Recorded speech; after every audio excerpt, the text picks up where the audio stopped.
What's up everyone? Today I'll be going through my 2024 AFL Ladder Predictions. These are going to be my official ones. Obviously a month ago I did my early ones, so these are going to be the proper ladder predictions. And on top of that I'll be going through the award winners and my predicted premiers. So in 6 months time when I do my reacting to season predictions video, I'm just hoping in my head that I do half decent, because the last few times I've done absolutely shocking. Well, 18th position, I'm going the West Coast Eagles. It's only going to get harder from here though with the predictions, but yeah. West Coast, I can't see them finishing outside of the bottom spot, to be honest, because they were clearly the competition's least competitive side last year for many reasons. I know injuries, again, depleted them big time, and I think this year that they haven't got as big of an injury list. At least they have got a bit of a normal injury list, so with less injuries, hopefully for the West Coast Eagles this year, they can turn those 100-point losses to just 60-point losses. That would be good. I think they had an average losing margin of like 57 points as well, so they're only beginning their rebuild. They've got players like Ginby, Long, Jai Cully, who are coming through, who I think are quite impressive, and they'll just keep on improving over time. So just keep on bleeding those games into the youngsters. Oscar Allen becoming the captain for this year. He had a big year last year. You never know, he could kick 50 plus in 2024. And Harley Reid as well. I know obviously he's come into the competition as a #1 draft pick, but I don't think he's going to be the saving grace in the first couple seasons for West Coast. Like, I think the media hype's a little bit too much, and it'll probably affect him a little bit, I feel like, the first season, like a bit like Horn Francis. But regardless, yeah, 18th for West Coast. Now the next side to finish 17th for the bottom two. I don't really want to put this side there, but I've gone for North Melbourne. Honestly, for mine, they're just the safe choice. You just whack them in there because North have been finishing that spot for so long. But if they were to finish bottom two this year, that would mean that they'd finish bottom two for 5 years in a row since 2020. And I can't remember the last time that's happened for a club. So that would be quite, detrimental, honestly, for a club for that to happen. But I hope to see some improvement from North Melbourne this year. I'm looking at like a 6-win season, because we saw a lot of close results that North Melbourne just couldn't get over the line in. That probably could have, if they just did a few things better. Like, for example, the Sydney game, could have won that. They could have won those close games against Essendon a couple times.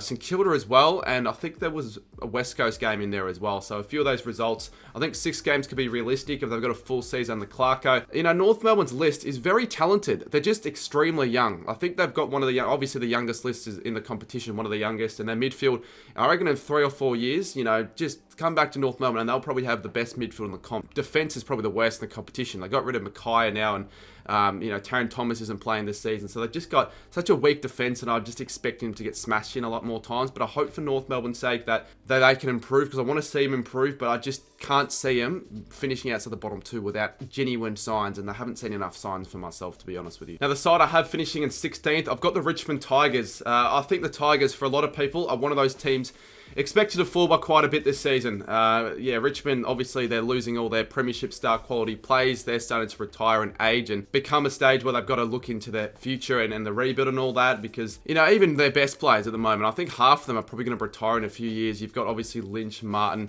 just to name a couple off the top of my head, but obviously they still have the likes of Taranto, Bolton and all that, Hopper. So they do have a few decent players, but I just think Richmond are just not going to be good enough this year. They weren't very convincing at all at the back end of 2023, and I think they're just going to get worse. Yeah, their skills were very sloppy, and I think they'll have a bit of an inability to gel together up forward.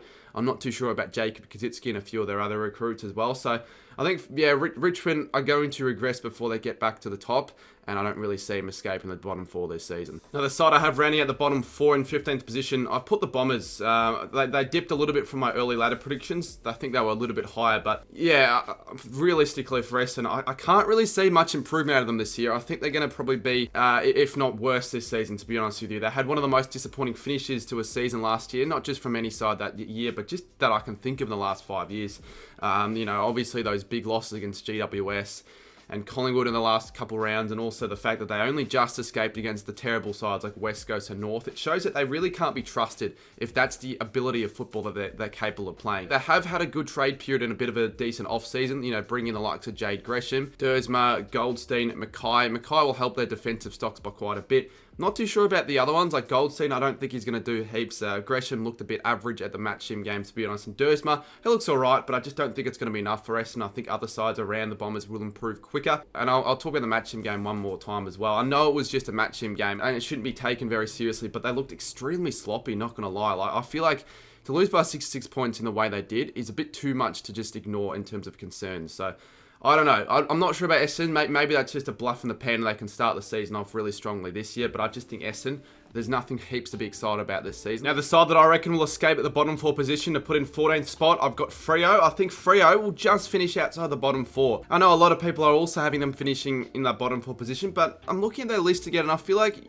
there's a little bit too much quality in that list for them to again finish in the bottom 4 position. Obviously, in 2022, they rose to 5th. You could argue they overachieved, but there's still the quality in that side. They haven't really lost heaps. Clearly, though, the off-season, they did lose Lachie Schultz, which is probably one of the big losses that you could ever afford to lose, because he had a significant role of an impact up forward. He was the main contributor to the scores up forward now. You know, he put together a good season, I think of 35 to 40 goals or whatever it was. So the fact that Freo already have troubles up forward scoring and are already more of a defensive side, losing Schultz is just going to make that issue even more alarming and more significant. So yeah, that's going to be their main issue up forward. I just don't think they're going to score enough of a target, to be honest with you. But they'd still have one of the strong midfields in the competition. If Brayshaw can return to his 2022 form, along with Sarong, you've got Darcy, Jackson up there. Matty Johnson is also, you know, emerging in the ranks. It's a bit of a weird one for the Dockers, but they just had an average year last year, and I just don't think that they're the sort of side that's going to rise too much. Now, for the team to finish 13th, I have put the Hawks. Hawthorn, I reckon, are definitely a side on the rise in 2024.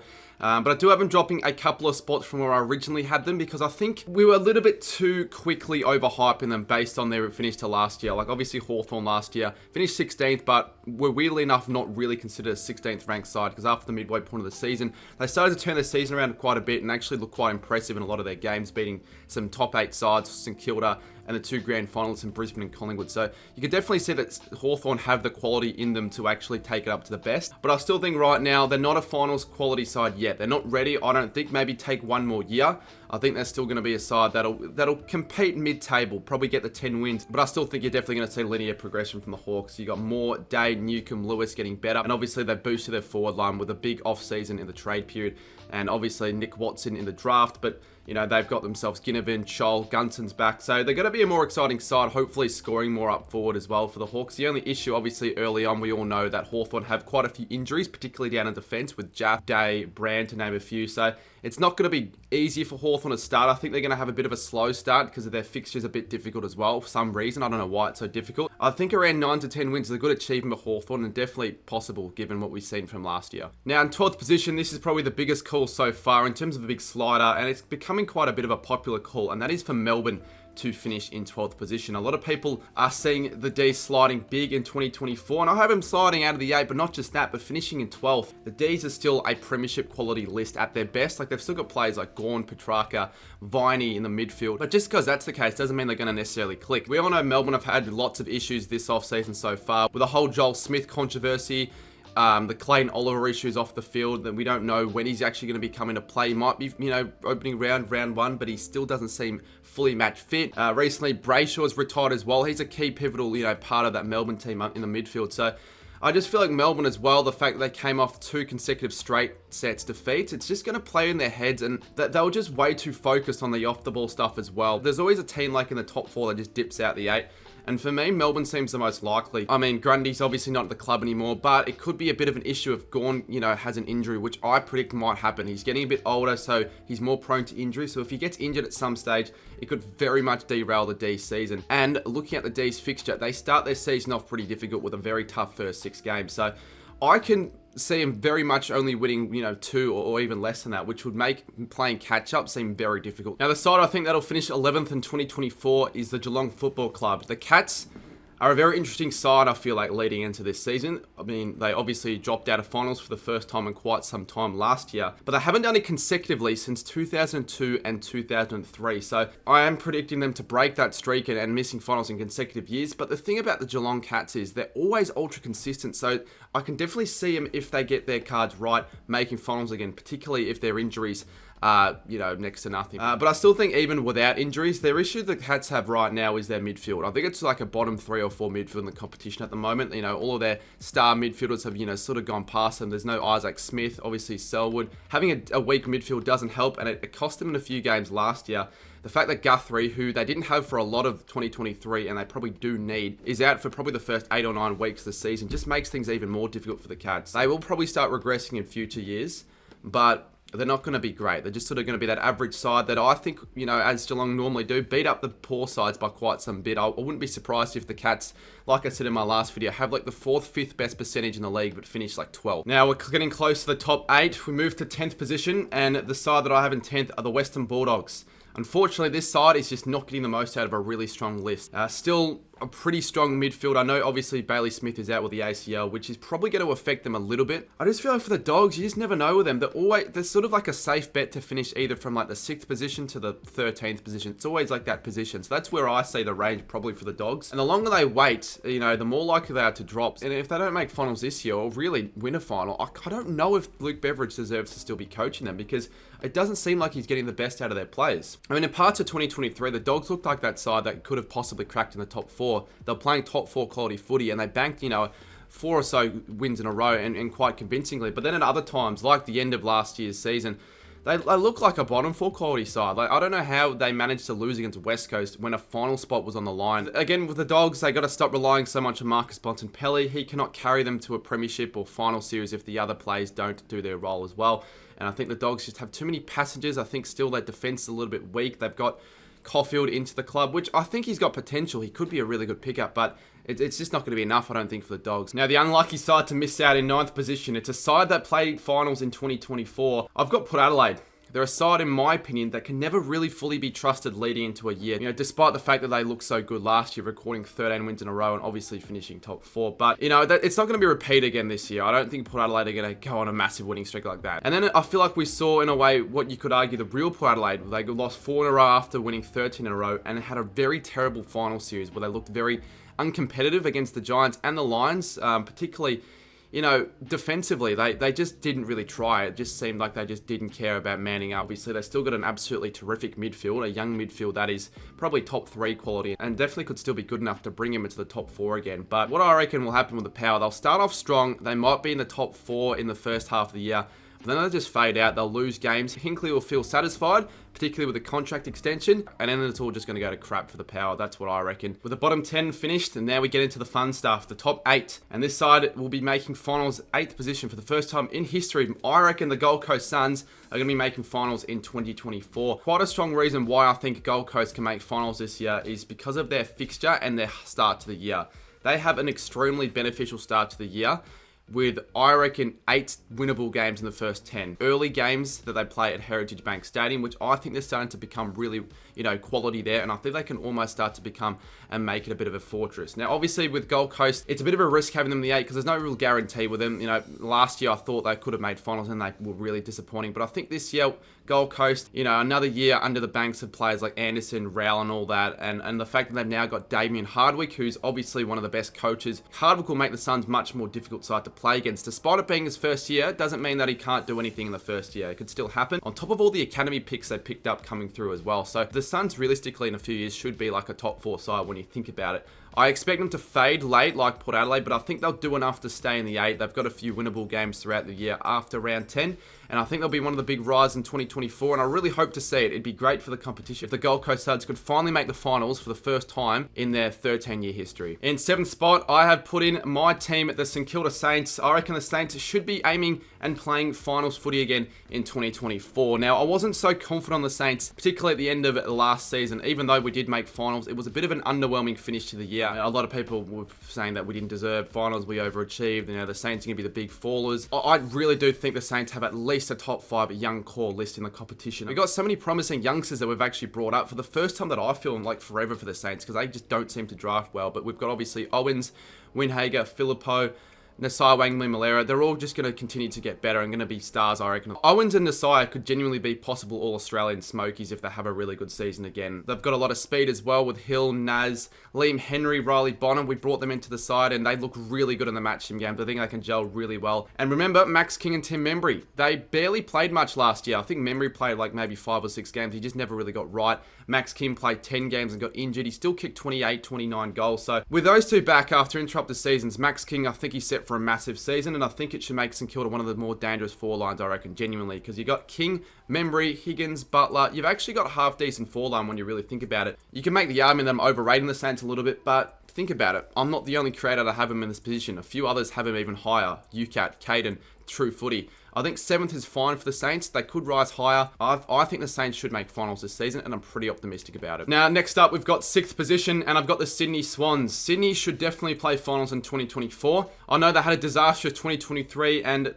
even though I think at one stage they may have been in the bottom 4 at the midway point of the season, they found a way to make finals extraordinarily, despite all the adversity they had with injuries and the struggles they had. This year, for the most part, they've been kept injury-free, although I will say Luke Parker won't help their cause. I think the Swans should be set for a pretty big year, considering that they've got a really nice young crop, developing. Obviously, they made the grand final a couple years ago. They've been in the finals the last 3 years now. They've brought in Grundy, so finally an actual top quality ruckman the Swans can actually use and get first hand to the footy. You've got Taylor Adams, who's only just going to bolster their midfield quality. And obviously James Jordan will make them a better side as well. The Swans have always been a side to respect with the way they go about it, always seeming to make finals year on year, and I think this is going to be another year where the Swans go maybe deep. And think about it, Errol Gordon, he's set for a massive year. He's their heart and soul at the moment, and he could possibly be a reason why they finish top 4 if he has, a Brownlow quality year. The side to just miss out on top 4 footy in 5th position, I've got the crosstown rivals in the GWS Giants.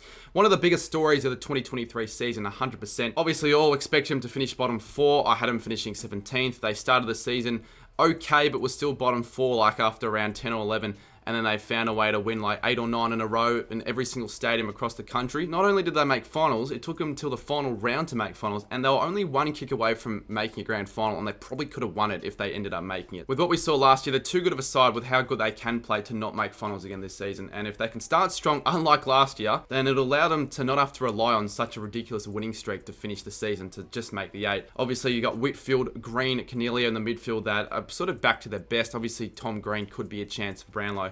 Toby Green and Jesse Hogan up forward. I think Jesse Hogan, he's starting to become a half-decent player. He kicked 9 against the Bombers last year, but his form at the back end of the year was actually becoming quite decent.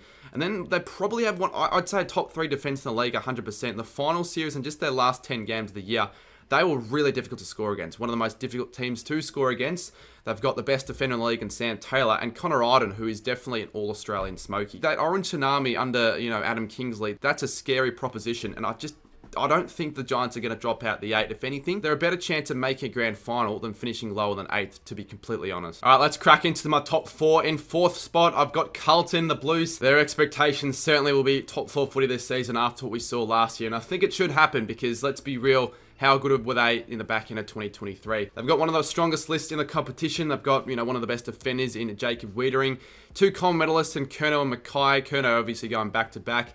And then 2 possible Brownlow medalists. Obviously, you got Praddy Cripps, but Sam Walsh, he's had a really good preseason, this year. So it wouldn't shock me if he could maybe be another Carlton Brownlow medalist as well. So not only do they have a stacked list in their front end, but I feel like their bottom end has gotten better as well. Their bottom 6 in their best 22, for the most part, have always been sort of like weak and sort of bringing the team down. But I feel like they've definitely improved as of late in terms of being role players and just doing the 1%ers for the team. Because right now, to crack into that Carlton best 22 squad, it's not an easy feat at all. Whereas, 8 years ago, 2015, I could have probably cracked into the Carlton squad. That's how terrible they were. The thing with Carlton, though, for the love of God, they've got to be more consistent. Can they not have a consistent season for once? 2022, they started like a house on fire and ended up just shitting the bed. And 2023, they, for some reason, decided not to wake up until round 14, and that's where they started to get their wins with a massive 10-game winning streak or whatever it was. 3rd position, a bit of a big call here. My big rises for 2024, I've got the Adelaide Crows. Now, I don't see why some people are saying in their predictions that the Crows aren't ready for finals this year, when literally they would have made it if it wasn't for them being robbed against Sydney with that missed goal. And now, as a result of that, the AFL have literally given the Crows an easier fixture for compensation with more,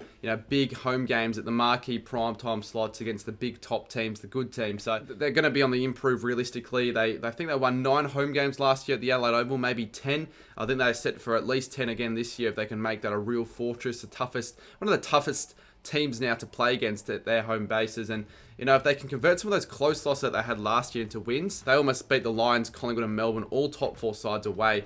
And it was just their away form last year that was a bit of an issue. They were a little bit inconsistent away. And there's always historically a team that doesn't finish finals one year that bounces into the top 4 the following year. It's happened since 2017, I think. So Crows are the most likely side by far to do so. The highest scoring side in the comp, I'm pretty sure, on average last year, particularly at home, with, Rankin, Walker, Rochelle, Fogarty. That is, in my opinion, Adelaide's major strength. We did see it with Brisbane in 2019. They sort of shot up into the top 4 really quickly, but they just weren't ready for finals footy. I can definitely see that being the case if Adelaide end up making finals or top 4 footy in 2024. Now, finishing second spot, I've got last year's premiers, Collingwood. I really can't see them dropping off, to be honest with you, because they seem like they've got one of the most complete lists in the competition. And yeah, they're ready again to go, out and firing in 2024, and they're hungry enough. Like, I've got no doubts that they're hungry again for another flag. They've upgraded their list, I reckon, through adding in Lachie Schultz. He's been a really good player for Freo for a while, as I mentioned previously, and I think an upgrade to Ginnivan. Nick Dacos, if he doesn't get injured, could win the Brownlow this year, which would be massive, and Craig McRae, he won't allow the Pies to have a premiership hangover. I don't think it's going to happen, and they're going to continue to aim high, which they probably will. I'll say one thing with Collingwood, they did look a bit average in the preseason games, but it's preseason. That's got nothing to do with these predictions. Collingwood are still going to be a top side in 2024, and I've got them in second. And now, obviously, from a minor premiers in first position, we've got the Brisbane Lions. In my opinion, the best list in the competition, and probably the team, I reckon, with the highest chances of going all the way in 2024. Obviously, it's difficult to go back-to-back for Collingwood, but I just feel like the Lions have been in and amongst it for the last 4 years, up the top since 2020, really making either a prelim final or finishing top 4 at the very least. And everyone else, I don't think there's a single person having Brisbane below like the second ladder position. Unlike past losing grand finalists, it's not going to happen this year where Brisbane are going to have a big slump. It was a close loss. They're going to be more hungry. They're going to be more determined. They're going to be wanting to come back out on the MCG and actually get revenge. And they've improved their list as well. Obviously, Ashcroft, who played a bit of the season last year, he'll be back next year and getting better. One of the best young, promising mids in the comp. Tom Doedee, he was a really underrated pickup for Brisbane. So, they're going to improve their defence, which I thought was one of their weaklings, a few years ago. They've definitely gotten a lot better at that with players like Keegan Coleman, Harris Andrews continuing to get better. I do think that they will lose probably the one game at the Gabba. I'm picking it against the Swans, but again, they've made the Gabba their fortress. They didn't lose once there last year and could very well do it again this season. A first place finish. They're primed for it because I don't think they've actually finished first that I can remember of the last 4 or 5 years. Alrighty, so those were my predictions for 2024 with the ladder. Let's go through some of the medal predictions and awards. We'll start with the Brownlow. I've gone Marcus Bontempelli. He has to win one eventually. He's too good of a player not to win one. Even if the Bulldogs don't make the finals, I think he still can win one. And he's just too good of a player not to, really. Like, he deserves one. He should have probably won it last year. I think I tipped him to win it in one of the previous years as well, but I'm going to back in the Bont again, and he'll have 30 votes. My common medal, this one could be a bit biased, but I'm going Max King. I think he's finally got a fit season under him, a full fit season under him, and if he can get a consistent full fit season, can't see why it doesn't have a chance of winning a Coleman. He'll win one year, I feel, but this could be the year. He looked really good in the match sim game. He kicked 4 goals. He kicked a 55-metre goal over his head. And even last year when he was injured, he still averaged almost 3 goals a game. So I think this is a year where he explodes for Max King, and I'm going King to hit 72 goals. He's $15 to win the Coleman on Sportsbet, so I'm not a betting man, but I'd give it a shot. And my Rising Star prediction, it's a little bit more of a difficult one considering I haven't really been following the draft heavily, to be honest with you, at all over 2023. I was thinking maybe Harley Reid, but I just have a feeling he'll have a bit of an underwhelming first year.